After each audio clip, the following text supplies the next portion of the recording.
තාම ඉන්ටර්න්ෂිප් එකක් හම්බුන්නේ නැහැ. ඒ නිසා ගලක් කපලා හරි සල්ලි ටිකක් හොයාගන්න කියලා බැලුවේ. 18ට වැඩිනේ. තෝ ආවේ මගේ පෙරේත වට්ටිය හොරා ගන්නද? පිස්සුද යකෝ මම කට්ටඩියා. රතු පාට සාටකේ හින්දා හොරෙක් කියලා හිතුවේ. මට කන්න දෙනවනම් මට බොන්න දෙනවනම් මොන කෙන්ගෙඩියද තව ඕන කරන්නේ. තැන් තැන් වල රස්ති අඩු කරන්නේ නැතුව ගියපු ගමන් වැඩේ ඉක්මනට කරලා දෙන ලංකාවේ ආයතනයක් කියන්නද? ප්‍රාදේශීය සභාව. වඩේ බදිනකොට අඩුවෙන් බදින්න එපා නංගි. අනේ ඵලයන් මම යන්න. මෙහෙම හිටියට ඒ කාලේ ගාල්ලෙත් වෙල් කැපුවා. ටිකක් හොදලා වනන්න හම්බ වුන්නේ නැහැ බෑ.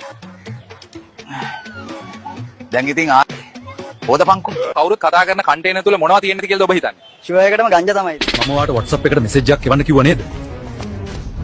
ඇයි ඔයාලට මෙසේජ් එකක් එවන්න බැරි වෙන්නේ? තිස්ස කියලා මිනිස්සෙක් මං ගැන ඇහුවොත් දැක්කේ නැහැ කියහන්. මුවෙක් එහෙම මේ පැත්තේ තියෙන පොලිම් පන්සල් වලට තිබුණා නම් නේද?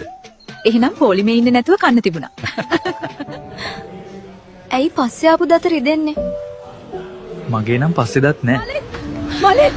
මලේ ඇයි ඔයා මට මෙහෙම කර මට හොයලා දෙන්නේ මේ පරේව? මට සුබාදහම් මොනවදෝ කියනවා. මොනවත් නෙමෙයි. මිනිහෝ වහින්න කලින් රෙදි ටික ගෙට ගනි. අලන්තර කයිම කාලා රබ්බුක. පියස බිල්පි. වැඩේ හරියන්නේ නැහැ බං දුවමු. බොරු මර්සි දාන්න එපා. කියන්න තියෙන දේ ඩිරෙක්ට් කතා කරපන්. පණ දෙන්න යාළුවෝ හිටියට ඕන වෙලාවට ඇඟිල්ලක් දෙන්න. අකිලා හිරුනි. මේ නමේ මොකද්ද අමුත්තක් තියෙනවා. ඔය කොයි පාටියක් දැම්මත් අයිය පරක්කුයි. ඒකට කමක් නෑ. අඩුවෙන් බත තියන්න එපා. තවත් නම් මට බෑ අනේ. අල්ලන් ගන්නවද නම්? අද ඔයා ගොඩක් ලස්සනයි. මම ඔයාට ගොඩාක් ආදරේ. මට බොරුවක් කරන්න එපා. මේ තමයි මහනුවර නගරය. දැනුත් කොල්ලෙක් අපිට hina වෙලා ඊයේ YouTube එකට වීඩියෝ එකක් දාලා තිබ්බා. අපි හොගාල පුකුණ දැකලා නැතිලු.